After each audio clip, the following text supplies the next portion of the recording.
siempre en la carátula coloco algunas, digamos, algunas figuras de alusión al tema. Vamos a ver el ciclo del ATP, que ya hemos visto cuando hemos visto nucleótidos. Vamos a aplicar esta importante ecuación de termodinámica, de la variación de energía libre. Y como una premisa del capítulo, he puesto esto, chicos. Cualquier proceso que se realice en la célula, o sea, durante todas las reacciones que ocurren en la célula, en cualquier proceso siempre se consume o se produce energía. O sea, la energía va a estar implícita en cualquier proceso de la vida celular. Para entender mejor este capítulo de bioenergética que necesita mucha base de físico-química, he preferido colocar en forma de preguntas cómo vamos a ir avanzando. ¿De dónde obtienen energía las células para mantenerse vivas y multiplicarse? ¿Cómo saber cuándo una reacción ocurrirá espontáneamente y desprenderá energía? O bien, ¿cuándo una reacción necesitará energía para poder producirse o llevarse a cabo? ¿Cómo se realiza la transferencia de energía desde los nutrientes hasta las moléculas de alta energía? ¿Cómo se conserva la energía producto de las reacciones? ¿Cómo es el balance de energía entre la célula y su entorno? ¿Cómo almacena la célula la energía proveniente de los nutrientes? Esta última pregunta está más ligada con el siguiente tema, pero está totalmente relacionada con las otras preguntas. Empecemos viendo el esquema del ciclo del ATP. Habíamos visto, ¿verdad?, el anterior, en el tema de nucleótidos, considerando al ATP que es un nucleótido, pues que es la moneda energética y es la base central del flujo de energía celular. El ATP se disocia o se hidroliza a ADP, liberando un fosfato inorgánico y liberando energía. El ADP puede captar un fosfato inorgánico, captar energía y sintetizar ATP. A su vez, el ATP puede, en algunos casos, hidrolizarse hasta AMP, adenosín-monofosfato. Si esto ocurre, liberaría ya no fosfato inorgánico, sino pirofosfato inorgánico, que a su vez se hidroliza y libera dos fosfatos. Esta hidrólisis es cuando alguna reacción necesita un plus de energía, un exceso de energía. Y pues el AMP en consecuencia luego puede captar, usando una molécula de ATP, puede captar un fosfato, formar ADP y así se cierra el ciclo. Esto no es que está chueco, sino que si nos fijamos en cómo va aumentando la energía, el AMP sería la molécula de menor energía, luego tendríamos al ADP y de enorme energía el ATP. Vamos a ver una introducción del tema que vamos a ver en consecuencia. Para vivir y crecer las células dependen del consumo de alimentos. Ningún ser vivo puede vivir sin alimentos, eso es sabido desde siempre, ¿verdad? Los alimentos no solamente le sirven a la célula, voy a hablar de la célula aquí como un sistema, pues de cualquier organismo vivo, ¿no? Necesita de alimentos. Los alimentos no solo le sirven como carbono, como fuentes de carbono, nitrógeno, azúcar, fósforo, que son elementos importantes en la composición de sus biomoléculas, sino también de otros elementos esenciales y también como fuentes de energía. Entonces, los alimentos son las fuentes de energía para las células. ¿Esto por qué? Porque la célula es capaz de transformar la energía química de los nutrientes, que los utilizaría como combustible, en energía necesaria para realizar trabajo. Este esquema me parece significativo en el sentido de que todos los alimentos que se consuman van a ser usados para generar energía. O sea, la célula tiene la capacidad de extraer la energía de los nutrientes para generar esta molécula de alta energía, el ATP, y poder realizar trabajo celular. Las reacciones implicadas en el ATP constituyen la base molecular del flujo de energía química dentro de las células. Esta es la base molecular del flujo de energía química y este esquema nos está indicando de dónde extraen las células la energía de los nutrientes para poder realizar trabajo útil. Un poco insistiendo en este tema, los nutrientes, sean cuáles son los nutrientes, pues las biomoléculas que hemos estudiado, carbohidratos, lípidos, proteínas. Los nutrientes, la célula es capaz de liberar energía de las moléculas de los nutrientes por procesos de oxidación. Esto forma parte del metabolismo. Esa energía que libera de las moléculas de los nutrientes, la célula la almacena en forma de ATP. Así, cuando se consume glucosa, fructosa, sacarosa, almidón, toda esa energía contenida en estos enlaces, pues la célula es capaz de extraer esa energía y almacenarla en forma de ATP. Eso ocurre en el metabolismo. Esta energía de ATP es utilizada posteriormente, esta energía almacenada en forma de ATP o adenosintrifosfato, se utiliza para realizar diversas formas de trabajo celular, como, por ejemplo, el transporte de moléculas a través de las membranas. El capítulo de lípidos habíamos visto que, por ejemplo, el transporte activo necesita de ATP. Reacciones que generan orden y, por tanto, alto contenido de información. En el anabolismo se utiliza el ATP para realizar síntesis de biomoléculas que generen un orden, por ejemplo, proteínas, ácidos nucleicos. A su vez, la energía del ATP se utiliza para el crecimiento y división celular, que sería la replicación. Reacciones químicas no favorables, vamos a ver eso después, y transmisión de señales entre células y tejidos, etcétera, etcétera. Esa transferencia de energía, desde la energía química de los alimentos hacia cierto tipo de moléculas, pues se lleva a cabo extrayendo la energía, me refiero, de cada uno de estos enlaces. Por ejemplo, esta es una molécula de sacarosa, un lípido, una proteína. Cada uno de estos enlaces covalentes conserva energía. Recuerda, cuando vimos en el origen de los carbohidratos, vimos que el anhídrido carbónico más agua, por acción de la luz solar, forma, por ejemplo, una molécula de monosacárido. Entonces, cada uno de estos enlaces tiene energía en sus enlaces covalentes y esa energía la célula es capaz de extraerla y almacenarla en este tipo de moléculas. El ATP, el NAD reducido, nicotinamida adenin reducido, dinucleótido, flavinadenin dinucleótido reducido, la coenzima A. Estas moléculas son las que se denominan las moléculas de alta energía. Es decir, que la célula es capaz de sacar esta energía y almacenarla en estas moléculas. ¿De qué depende que un nutriente tenga un contenido elevado de energía? Decimos que los nutrientes son los que tienen en sus enlaces la energía que la célula es capaz de extraer. Pues, ¿de qué depende que un nutriente aporte más energía que otro? ¿Recuerdan cuando vimos lípidos? Habíamos dicho que un acilglicerol era capaz de generar 6 veces más kilocalorías que un carbohidrato. Pues esto depende de cuán reducido esté el nutriente. Cuanto más reducido es un compuesto, mayor energía está contenida en sus enlaces.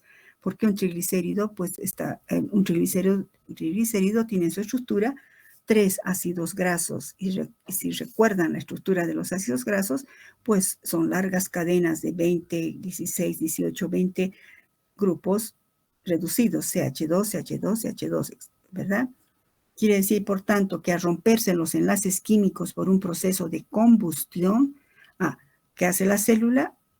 La célula, por procesos de combustión, es decir, de oxidación, extrae la energía de los nutrientes. El sistema pasará de un estado inicial de alta energía, que sería el nutriente, a un estado final de menor contenido energético, es decir, nutriente digerido. Les adelanto esto que está en la siguiente diapositiva.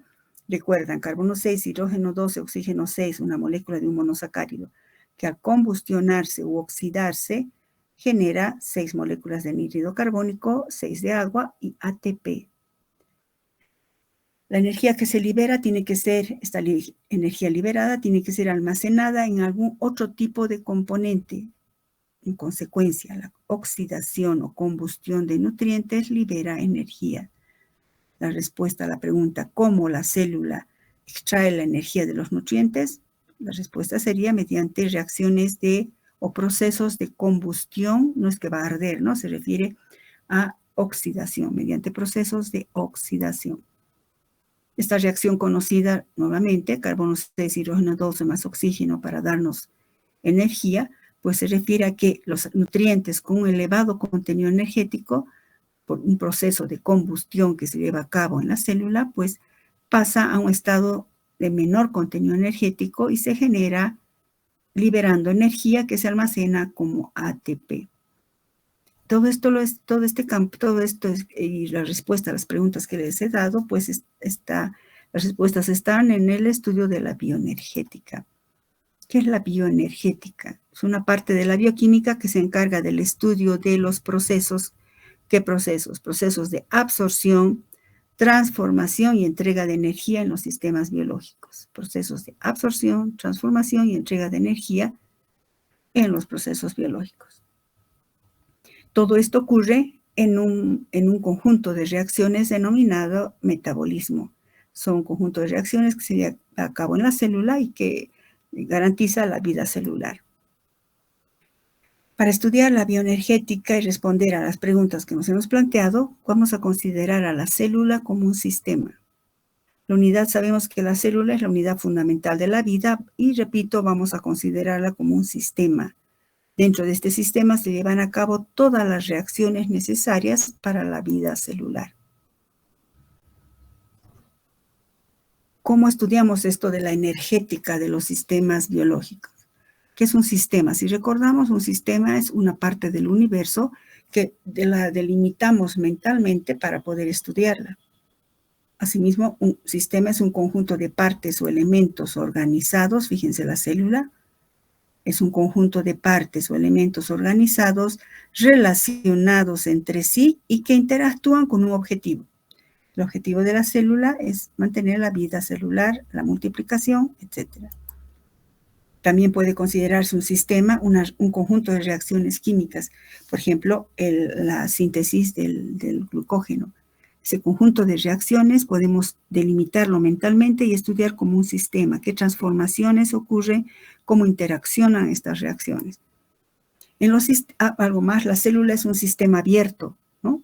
Es un sistema abierto que recibe energía, recibe alimentos, pero también es un sistema que puede generar desechos o generar también energía. O sea, la célula capta energía, pero también puede liberar energía. De ahí la premisa al inicio, que en todo proceso la célula siempre o recibe o genera energía. ¿Cómo ocurren los cambios de energía a nivel celular? Pues la descripción de la energética de un sistema es el dominio de la termodinámica. La célula es un sistema abierto ya que intercambia materia y energía con su entorno. Para estudiar la energía de un sistema, pues ustedes saben por físico-química que no se puede medir la energía neta de un sistema. Lo que se mide son los cambios de energía al pasar el sistema de un estado a otro.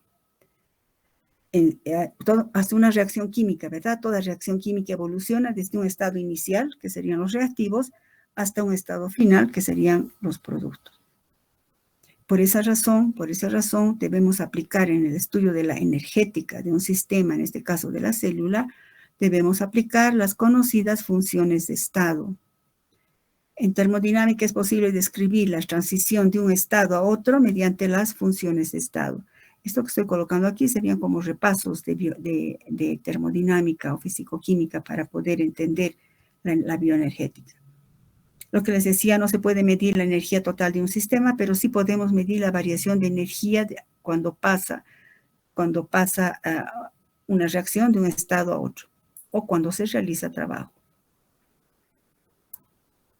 Estas funciones de estado son las siguientes. La energía interna, se simboliza con E mayúscula, expresa la energía interna total del sistema. ¿Recuerdan la variación de entropía? Delta H expresa el contenido de calor del sistema en unidades de energía a presión y temperatura constante. La variación de entropía que expresa el grado de desorden molecular del sistema.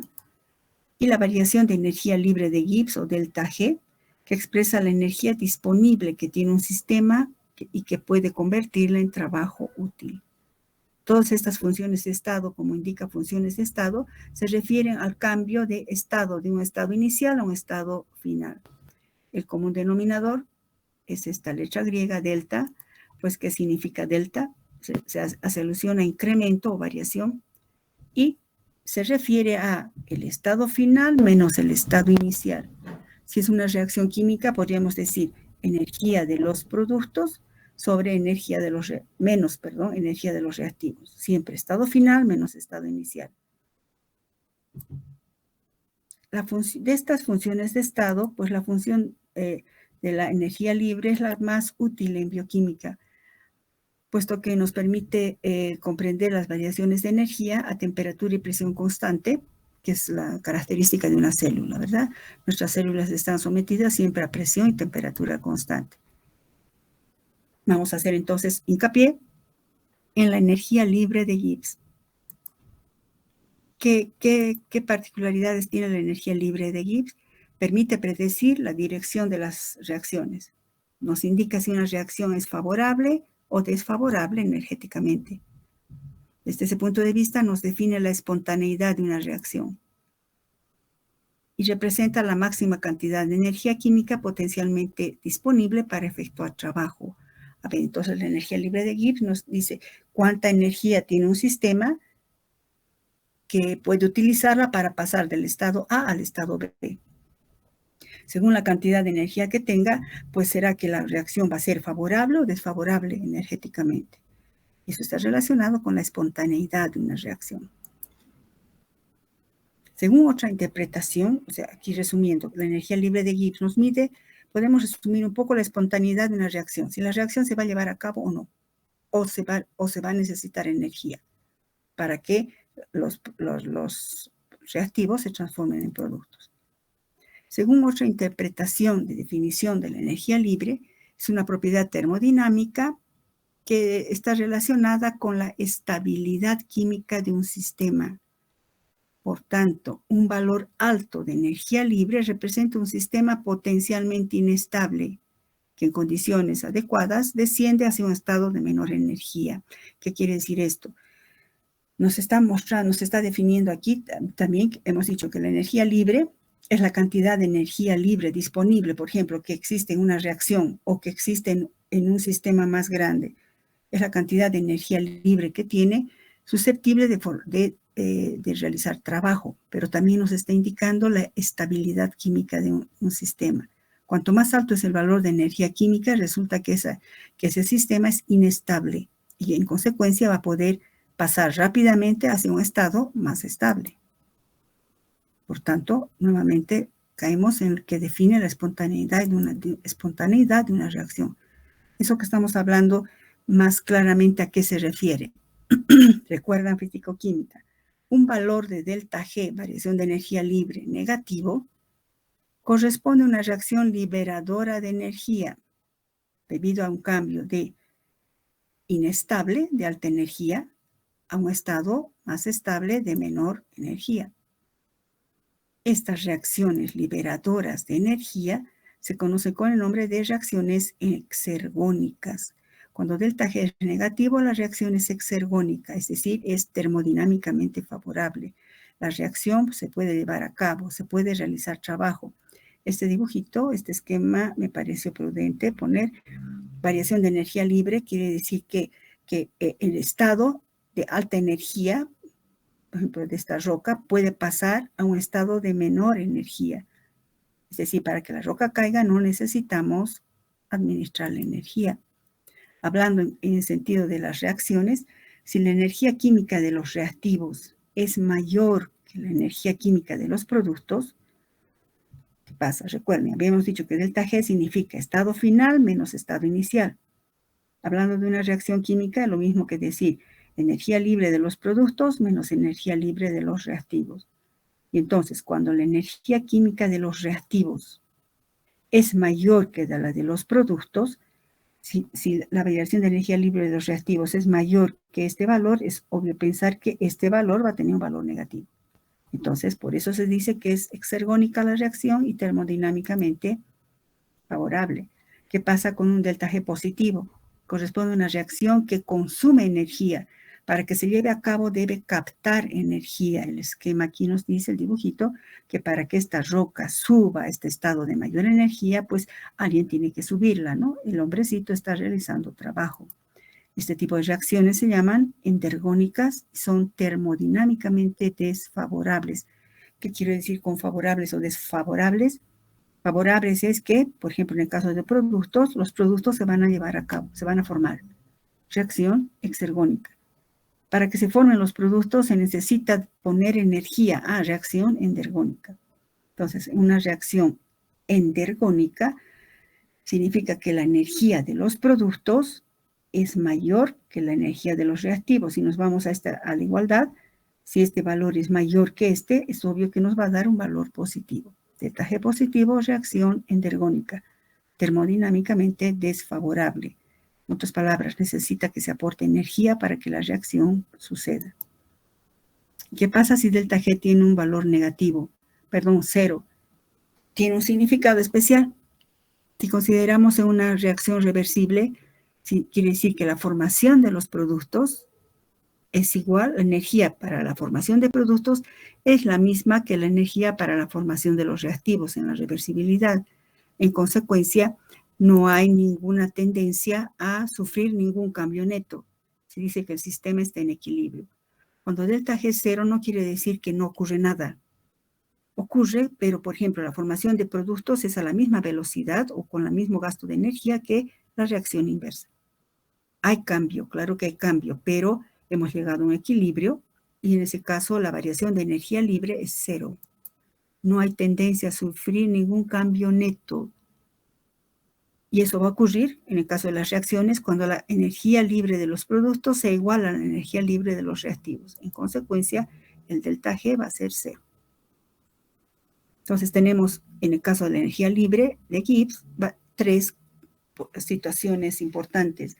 Un delta G negativo con energía, con reacción espontánea y reacción exergónica, y un delta G negativo con reacción no espontánea, que hay que suministrar la energía, y que es una reacción endergónica, o un valor de delta G 0 cuando el sistema ha llegado a un equilibrio.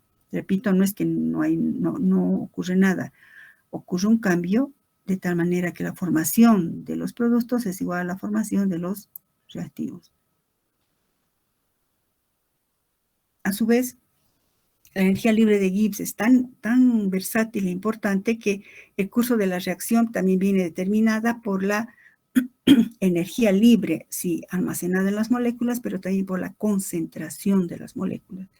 Por tanto, existe una forma para expresar y calcular la energía libre de un sistema considerando la concentración de sus moléculas. Por ejemplo, si consideramos a presión y temperatura constante la transformación de los reactivos A y B para formar los productos C más D, el valor de cambio de energía libre va a estar dado por esta otra ecuación que la deben conocer. No vamos a ponernos a deducir ecuaciones de físico-química, pues esto ustedes ya lo han visto en físico-química, en la que la variación de energía libre es igual a variación de energía libre estándar, este apóstrofe significa pH 7, más adelante está, más RT logaritmo natural de, ¿qué significa esto? Es la constante de equilibrio. Concentración de los productos sobre concentración de los reactivos. Por tanto, el valor del cambio de energía libre va a estar dada por esta relación. Los corchetes, bueno, aquí están como paréntesis, pero los corchetes se asumen o se refiere a concentraciones molares. R, la constante, 2 por 10 a la menos 3 kilocalorías sobre grado Kelvin sobre mol. Y la temperatura expresada en grados Kelvin. ¿Recuerdan? Grados Celsius más 273. Delta G en este caso representa el cambio de energía libre en cualquier punto, no siempre en equilibrio. Y va a ir fluctuando. El valor de delta G va a fluctuar a medida que cambian la concentración de las moléculas participantes. O sea, cuando cambia la concentración de productos y de reactivos. Y delta G, fíjense, es como si hubiera 2 delta Gs, pero esta delta G está elevada a la 0, tiene un apóstrofe, que es que este es importante, esta función de estado. Es el cambio de energía libre estándar en condiciones, este cerito significa en condiciones estándar. Y el apóstrofe se refiere a pH en condiciones no estándar, pero en estado, con un estado fisiológico de 7. El apóstrofe me está indicando variación de energía libre estándar, o sea, las otras condiciones, pero a un pH fisiológico de 7, que es el pH, digamos, óptimo para las reacciones a nivel celular. Veamos qué sucede con los casos que hemos visto. Tenemos 3 casos en el caso de energía libre. La energía libre de Gibbs puede ser positiva, puede ser negativa o puede tener un valor de 0. ¿Qué pasa si delta G es 0? Si delta G 0 está en equilibrio, este delta G 0, ¿qué va a pasar? Si esto es 0, esto pasa con carga negativa, multiplicamos por -1 y al final la ecuación se transforma, recuerdan en físico-química, delta G o variación de energía libre a pH 7 va a ser igual a menos RT, logaritmo natural de la constante de equilibrio. Les es familiar, ¿verdad? Delta G estándar a pH fisiológico de 7 es igual a menos RT, logaritmo natural de la constante de equilibrio. Para expresar el logaritmo neperiano en logaritmo decimal, ustedes saben que se multiplica por 2.3. ¿Alguien quiere hacer alguna pregunta?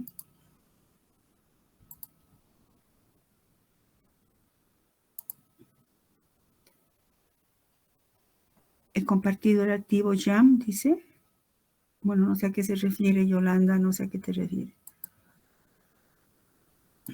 Va a disculpar, doctora, me equivoqué. No, no te preocupes, ya.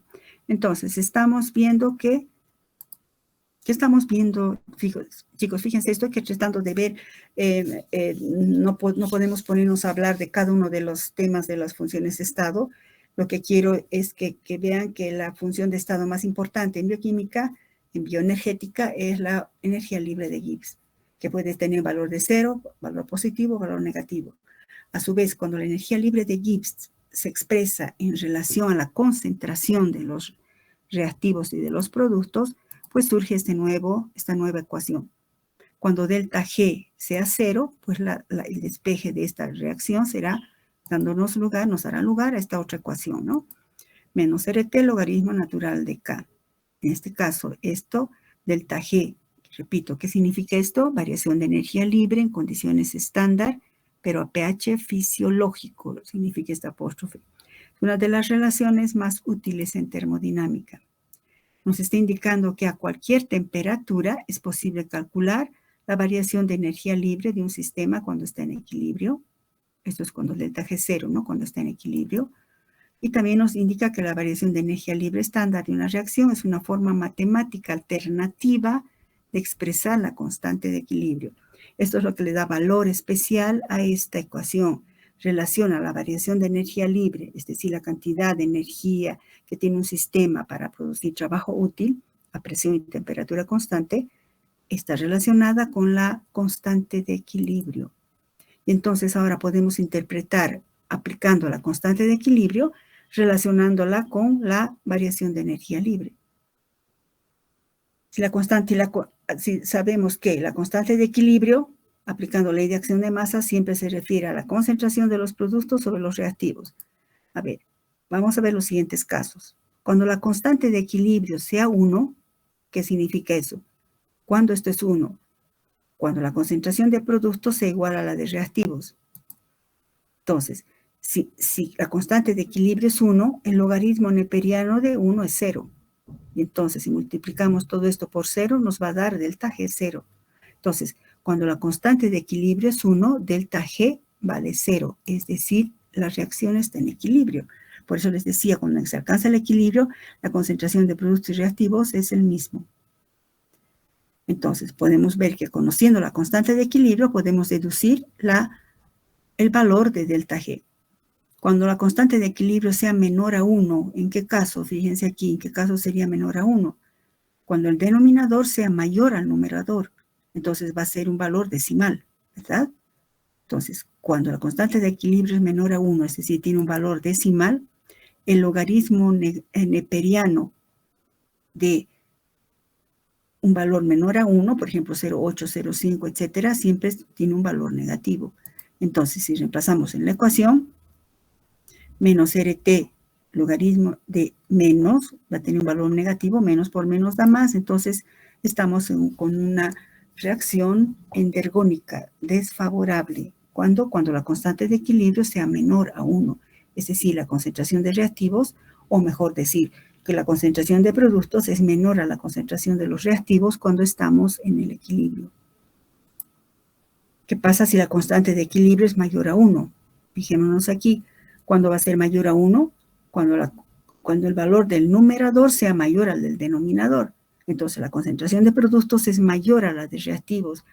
Y vemos en la ecuación el logaritmo natural o neperiano de un valor mayor a 1, cualquiera que sea 1, 2, 3, 1, 5, cualquiera siempre es positivo. Reemplazando en la ecuación, menos RT más un valor positivo, más por menos da menos, pues nos va a dar un delta G negativo. Lo que quiero traer aquí a colación es esto, reforzar que cuando la constante de equilibrio es igual a 1, esa es la gran utilidad de esta reacción, repito, nos permite relacionar la variación de energía libre estándar a pH fisiológico con la constante de equilibrio. La constante de equilibrio es relativamente sencilla de determinarla en un laboratorio. Cuando la constante de equilibrio es 1, delta G es 0. Cuando la constante de equilibrio es menor a 1, la reacción es endergónica. Cuando la constante de equilibrio es mayor a 1, la reacción es exergónica. Su valor delta G negativo. Bueno, es un tanto un repaso de termodinámica. Tenemos una pregunta, ¿verdad? ¿Cómo se realiza la transferencia de energía desde los nutrientes hasta las moléculas de alta energía? Entonces, aquí vamos a estudiar las biomoléculas que participan en la energética celular.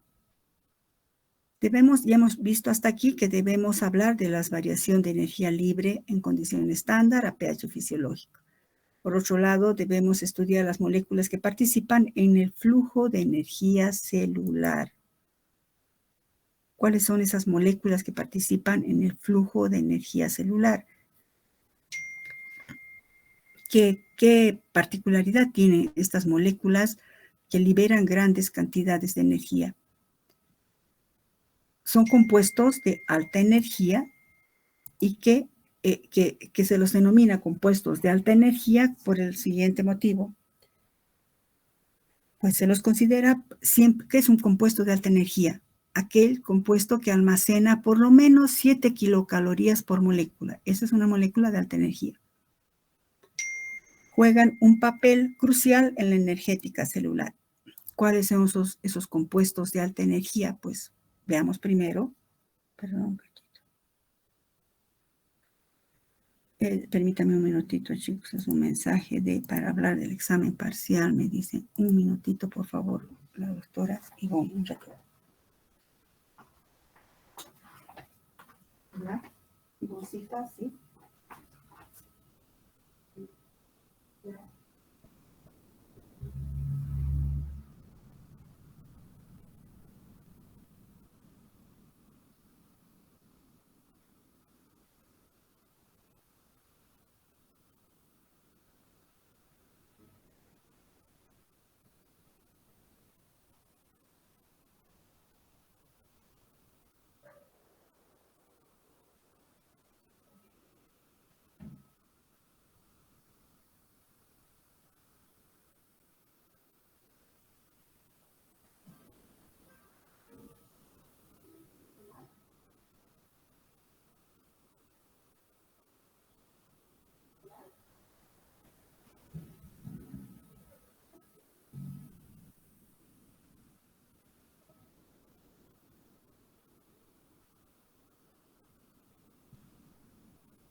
Fecha, sí. Claro, no, porque prácticamente estoy tomando virtual, sí. Es que es sábado. Claro, claro. No, sí, no hay problema. Listo, ya. Gracias, pues hasta luego. Hasta luego.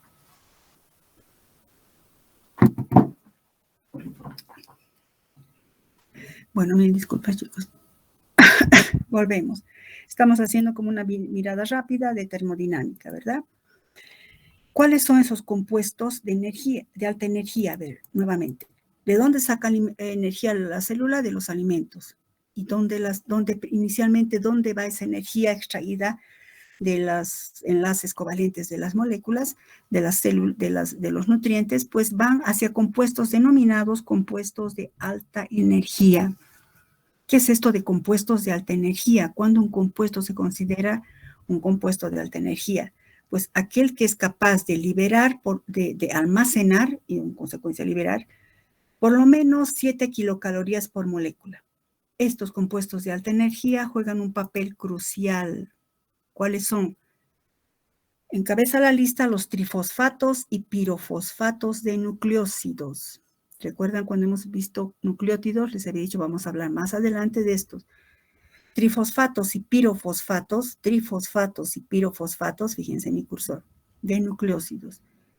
Vamos a ver, vamos a expresar cuánta energía liberan estas moléculas de alta energía expresadas como, ya hemos recordado, variación de energía libre estándar a pH fisiológico.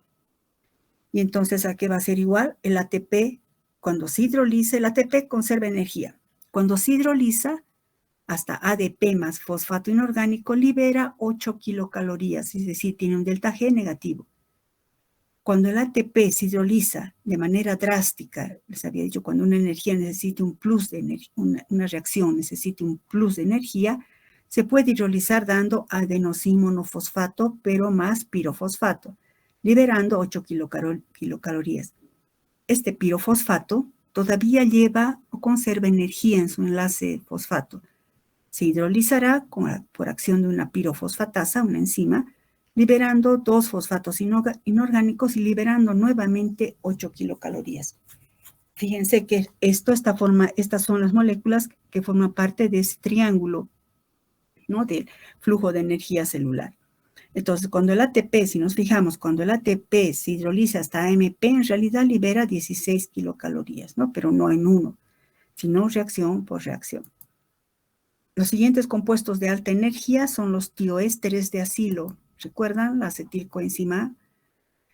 Si simbolizamos su estructura como un tioéster, cuando se hidroliza el tioéster, liberando nuevamente la coenzima A, liberan 7.4 kilocalorías. Otros compuestos de alta energía son los agentes reductores fuertes, que son luego posteriormente oxidados por el oxígeno. Esto vamos a ver en el siguiente capítulo en oxidaciones biológicas. ¿Cuáles son esos compuestos o agentes reductores fuertes? El NAD reducido, el FAT reducido y el flavin mononucleótido reducido. Cuando el NAD reducido se oxida, se transforma nuevamente en NAD oxidado y libera esta gran cantidad de energía. 53 kilocalorías libera, porque todos tienen signo negativo, ¿no? Cuando el FAT se oxida, hasta FAT oxidado y agua libera 46 kilocalorías. Lo mismo el flavin mononucleótido libera 46 kilocalorías. ¿Y de dónde surgen estos? Pues todos estos compuestos son generados en el catabolismo. Si recuerdan, el ATP, acetilcoenzima A, NAD, FAT, está haciendo alusión a esto que les había nombrado a un inicio, a esto.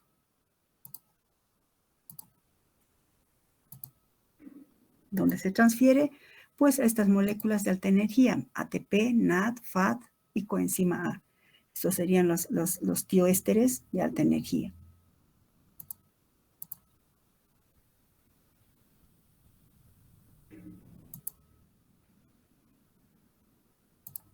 Bueno, entonces, entre los compuestos de alta energía encabeza la lista el ATP, pero también los tioésteres de acilo y agentes reductores fuertes que son oxidados por el oxígeno.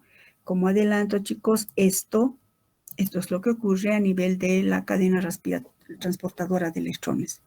Bueno, pero el NAD genera 56 kilocalorías, el FAT 46 y el flavimononucleótido genera 46. Si digo que genera, es que en otras palabras estamos diciendo también que almacena esa cantidad de energía, que cuando es oxidado libera esa cantidad de energía. Empecemos con el ATP. ¿Cómo participa el ATP en el flujo de energía celular? ¿Cómo almacena tanta energía el ATP?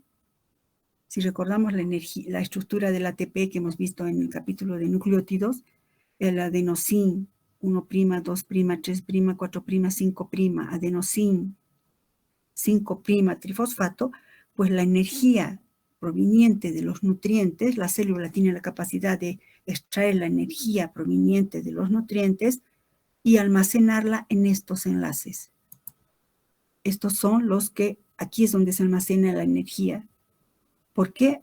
¿Por qué? Porque estos que almacenan, en consecuencia, son estructuras sumamente inestables. ¿Por qué? Si nos fijamos, este oxígeno, con estos oxígenos tienen cargas negativas y en consecuencia va a haber una repulsión electrostática, lo que le ocasiona con alto contenido energético. Después, si se fijan, el fósforo está con carga parcialmente positiva. Habrá una resonancia opuesta, se llama así. El fósforo cargado parcialmente negativa, parcialmente positivo, compite por los electrones de este oxígeno, ¿no? Para captar a estos electrones, pero también a estos, lo que hace que todo este sistema sea altamente energético. Y por eso cuando se sintetiza el ATP, pues aquí está la energía extraída de los nutrientes. ¿Cuánta energía? Hemos dicho cuánto da, 8 kilocalorías por molécula. ¿Cómo aporta energía el ATP? Pues por hidrólisis. Hemos visto, acabamos de ver aquí, el ATP almacena energía aquí, pero no se queda con la energía. Su función es aportar esa energía. ¿Cuándo va a liberar esa energía? Cuando se hidrolice. Cuando se hidrolice genera ADP más fosfato inorgánico más energía. Entonces, reacciones exergónicas. La energía química liberada, esta energía química que libera el ATP, se usa para ayudar a otras reacciones que son termodinámicamente desfavorables. Por eso permítame leer, la energía química liberada es utilizada en otra reacción de tipo endergónico. Esta es exergónica. Esto es específicamente el acoplamiento de una reacción termodinámicamente desfavorable con una reacción favorable. Hemos dicho, ¿verdad?, que cuando se hidroliza el ATP genera 8 kilocalorías. ¿De dónde sale eso? ¿Cómo se ha adquirido esa información? Veamos un ejemplo concreto. Por ejemplo, en la síntesis de la glutamina, bueno, ahorita la glutamina es la amida del ácido glutámico. La función de la glutamina, van a ver ustedes al año, es sobre todo favorecer el metabolismo del amoníaco. También, bueno, tiene otras funciones que puede sustituir al glucógeno en el músculo, etc. La síntesis de la glutamina a partir de glutamato, o sea, ácido glutámico, y amoníaco, con participación de ATP catalizada por una enzima, la sintasa de la glutamina. Esto es un ejemplo en el metabolismo del nitrógeno que van a ver al año, pero no nos importa ahorita eso. Aquí lo que quiero que veamos es cuánto de energía rinde el ATP y qué es esto de las reacciones de acoplamiento. Por ejemplo, si vemos la reacción del ácido glutámico o glutamato, recuerdan, siempre hablamos de glutamato, aspartato, porque a pH 7 esto va a estar como base conjugada. Entonces, el glutamato más el amoníaco, por acción de esta enzima, la sintasa de la glutamina, pues este amoníaco hace un ataque nucleofílico a este grupo carboxilo y forma la amida, por eso la glutamina es la amida del ácido glutámico. Es una manera de ir metabolizando el amoníaco, que es dañino para el organismo. Esta reacción tiene las siguientes características. A pH 7 y 37 grados, o sea, 310 grados Kelvin, la constante de equilibrio de esta reacción es de 3.13 por 10 a la menos 3. Recuerdan, cuando la constante de equilibrio es menor a 1, la delta G tiene que ser positivo, ¿verdad? Voy a parar aquí. Cuando la constante de equilibrio es menor a 1, delta G es positivo. Vámonos, ¿dónde está eso? Aquí está. Apoyándonos en esta ecuación, menos RT logaritmo natural de K, cuando la constante de equilibrio es menor a 1, es este segundo caso, el logaritmo neperiano natural de un valor decimal es positivo, es negativo, entonces negativo me da positivo. La reacción va a ser desfavorable. Si la constante de equilibrio es menor a 1, ya sabemos que va a ser desfavorable. Entonces, venimos acá y reemplazamos en la ecuación con estos datos. ¿Cuál es la energía libre de Gibbs en condiciones estándar a pH fisiológico? Aplicando la ecuación y con este valor de, vamos en el anterior, con este valor de constante de equilibrio, reemplazamos acá y tendremos variación de energía libre estándar es igual a menos 2.3, la constante R, la temperatura 310 grados Kelvin y el logaritmo de la constante de equilibrio 3.13 por 10 a la menos 3. Resolviendo esto, chicos, nos da una variación de energía libre positiva, cumpliéndose de que cuando la constante de equilibrio es menor a 1, la variación de energía libre estándar es positiva. Entonces, la reacción es endergónica, lo que significa que esta reacción no es factible, la formación efectiva de glutamina, pero la glutamina tiene que formarse, porque si no se acumula amoníaco, que es dañino. Entonces, ¿qué sucede? La reacción es endergónica. Necesita que ATP, necesita que se le suministre energía. Pues eso es lo que sucede. In vivo, el glutamato con el amoníaco utiliza la energía del ATP y se sintetiza glutamina con toda facilidad. Si vemos in vitro esto mismo, el glutamato más amoníaco y le añadimos ATP, se sintetiza la glutamina y los datos serían los siguientes. La constante de equilibrio ahora cambia, es 1.21 por 10 al cubo. ¿Cuál es el valor de la energía libre cuando esta constante de equilibrio es así? Pues calculamos con la ecuación y tenemos que la variación de energía libre estándar a pH fisiológico nos va a dar ahora sí un valor negativo.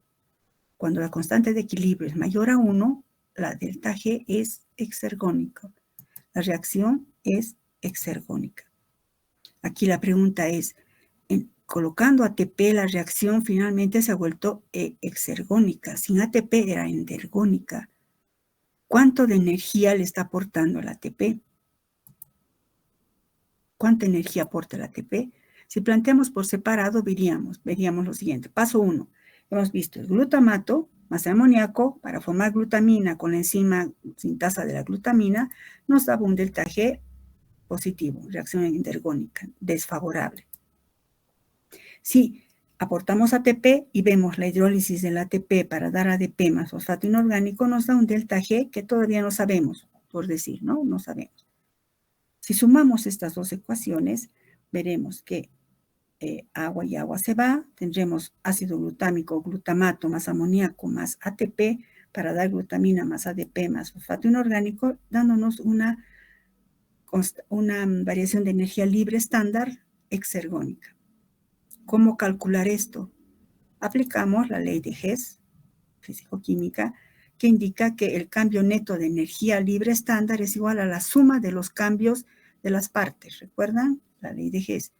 El delta G neto, entonces va a ser variación de energía libre de la reacción 1 más la variación de energía libre de la reacción 2.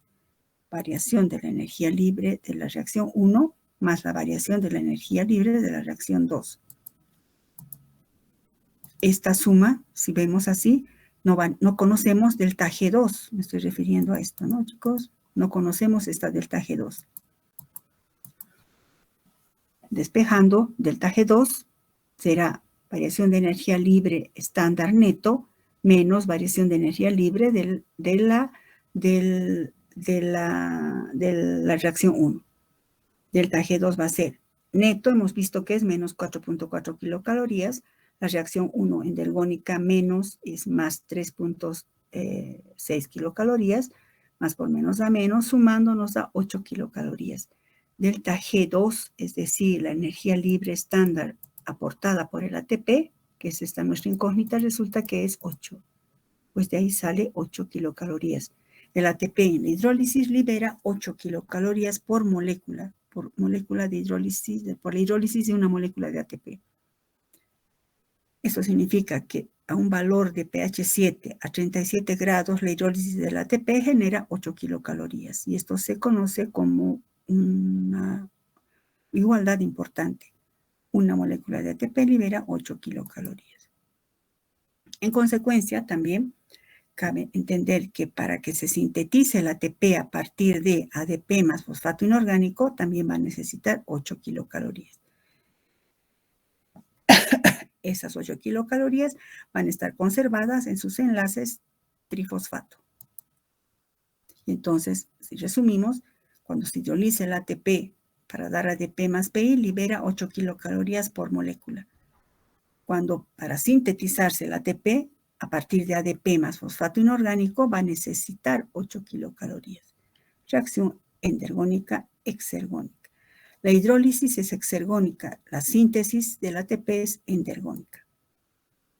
Y además hemos visto algo aquí importante aquí, que esta reacción endergónica se ha acoplado a la reacción exergónica del ATP. Eso ocurre con mucha frecuencia en el metabolismo. Se denominan reacciones acopladas. Se refiere al acoplamiento energético de reacciones celulares. ¿A qué se refiere? La célula ha desarrollado un sistema de reacciones encadenadas y secuenciales, en las que una reacción con delta G positivo se acopla con una reacción con delta G negativo. Nuevamente vemos acá cómo se está acoplando de más 3.6 kilocalorías con esta que hemos dicho que son 8 kilocalorías, y entonces lo que nos da es menos 4.4 kilocalorías.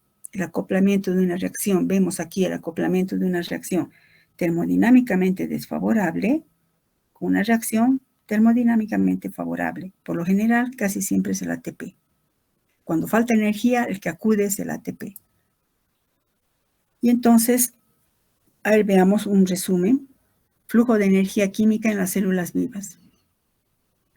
El metabolismo, ustedes van a ver al año el metabolismo con toda la profundidad del caso.